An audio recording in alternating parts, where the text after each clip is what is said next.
Well, hello there, you beautiful, beautiful people. I hope you're all well.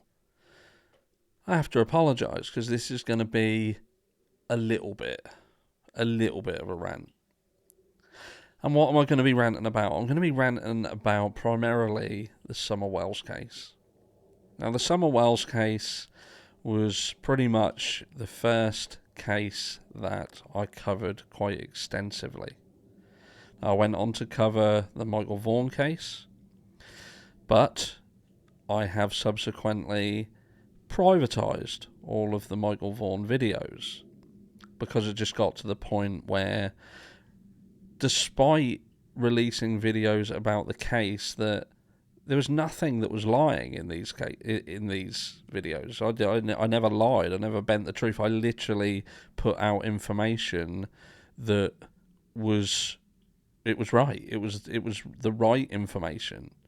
Now, how that information can be interpreted and what many people did was felt that went against the narrative that the majority of people wanted to follow, and that was that Brandy Neal and Tyler Vaughan were victims in their child's disappearance. And look, I would never want to be in a situation where you have to contemplate how parents feel when they lose a child, because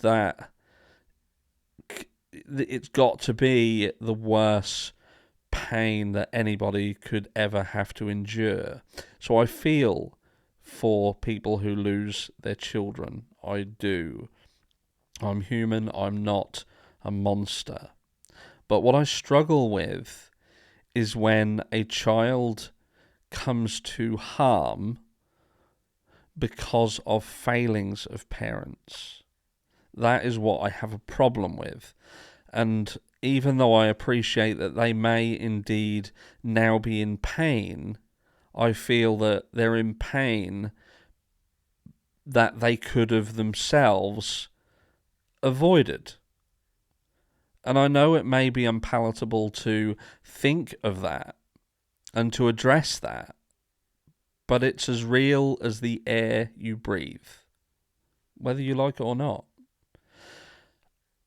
But with regards to the Summer Wells case, we have this situation where this entire case has been turned into a complete and utter circus. We're still seeing Don Wells and Candace Bly being paraded around the internet like circus freak shows. And to be fair, that's what they've become. They've become circus freak shows. To me, they are people who lost a child. Their child vanished into the ether. And subsequently, we had a situation where the father ended up incarcerated and the mother went on to be on YouTube as almost like the true crime niche's pet, where she was passed from pillar to post for clicks and views, and she made herself look insane. Some of the things she did, when you consider that she was supposedly a mum who'd lost her child, her actions and activities were bewildering. Utter bewildering. Some of the statements that she made would almost go to make you feel that she didn't even like Don Wells, didn't like him, and certainly couldn't rule him out that he could have had something to do with her disappearance. And now we're seeing her yet again, and Don yet again, go round and round and round the roundabout on these channels. And I just don't get it. I don't get why they're being given a platform. I don't get why they're being given a mouthpiece when they've got nothing to say what hasn't already been heard. Their child went missing and Don was not there. He was at work. Very similar to Brandy Neal. When Michael Vaughan went missing, she was at work. But in both of these cases, the person who was not there, the person who was at work, the person who cannot possibly know what happened, is the mouthpiece for the entire case, is the front man, the controller. And it pains me. It continues to pain me. I don't know what you guys think about these two cases, but in my opinion, they're both the same. They're both, at the heart of them, a child who came to potential harm.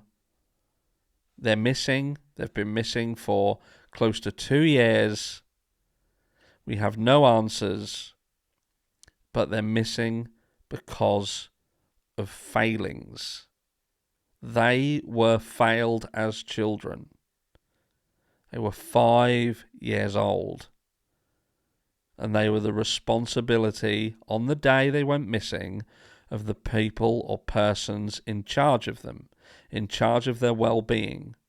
If I was at home today with my 9-year-old stepson and something happened to him, it would be on me. I would have social services on me so quick that my head would spin. And if it turned out that he then was not found, or something had happened to him, I would have the full force of the law upon me, unless I had money and influence that could avoid it, like what we've seen in the Madeleine McCann case. Because regardless in that case of what happened, and we've all got thoughts and feelings around it, and it's one of those cases that has gone on and on and on for many years. But yet again, whatever happened to Madeleine happened because she was not attended to. Her parents were in an alien country to them. They were away with drinks and friends while something happened to their child. And if that would have been me and my partner in exactly the same scenario, do you think that we would be in the same situation as Kate and Jerry McCann? Having decades of funding, trying to find our child that went missing because of us being out on the piss when we should have been looking after our child. It's a hard pill to swallow, and I know that this video will catch some flack. Of course it will, because some people just don't have the bollocks to say what the real issue is here.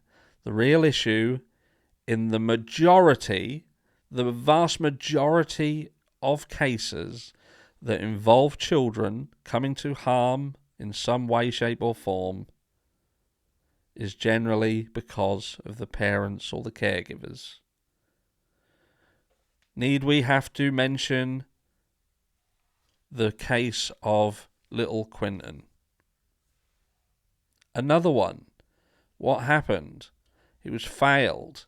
It was failed by not only the person who we're led to believe did the crime itself, but the person who was legally responsible for his well-being. They knew there was a risk there, they ignored that risk, and he came to harm. We could go on and on and on and list an abundance of cases. Oakley Carlson, where's Oakley Carlson? Harmony Montgomery, what happened to Harmony Montgomery? Star Hobson, Arthur Lavinia Hughes, if we want to go down the route of British cases. And the aforementioned Madeleine McCann.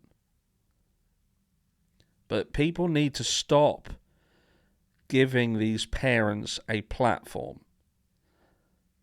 They don't need a platform on YouTube. They need parenting classes. They need to accept that the position they're in because of things that they should have done that they didn't do.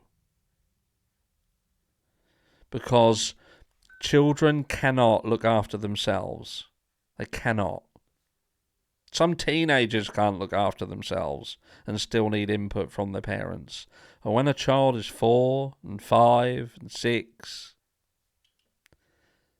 they solely depend upon their caregivers to keep them safe. And furthermore, when there are shots over the bow that show that there is risk, and those risks are not even reacted to, there is even more of a problem.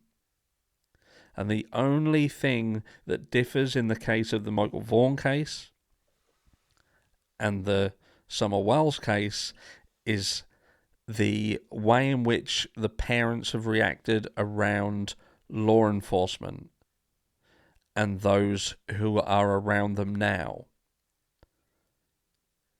Now, I would bet my bollocks to a barn dance that a lot of how the Wells are reacting has been influenced by how they were treated by Chris McDonough.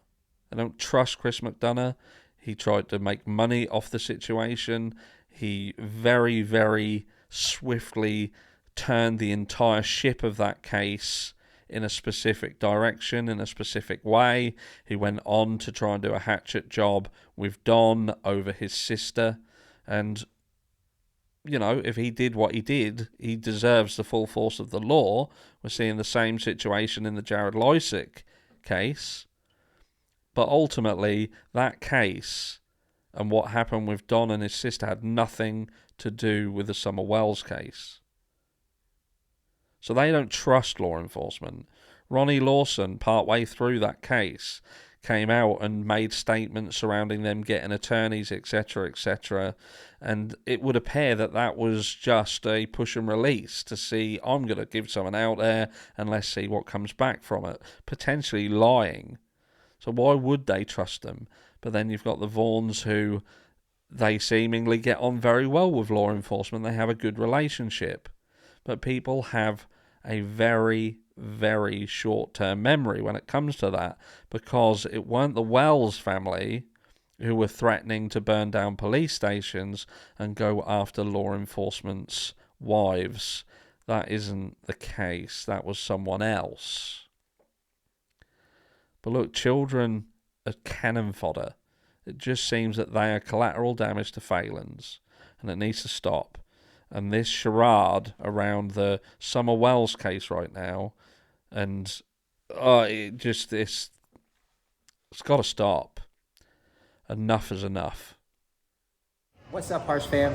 We just launched our new nonprofit organization, United Search Corps, where we're going to be advocating for the missing and families of the missing as well. And we need your help to spread awareness for our mission and also our fundraiser. There's a lot of equipment and necessary things that we need for this to be possible. So please take a second and share our fundraiser. For more information, please check out our website, unitedsearchcorps.org. Go over to my YouTube channel and check out our announcement video as well. The links will be in the description below. Thank each and every one of you for your time and consideration. Thank you.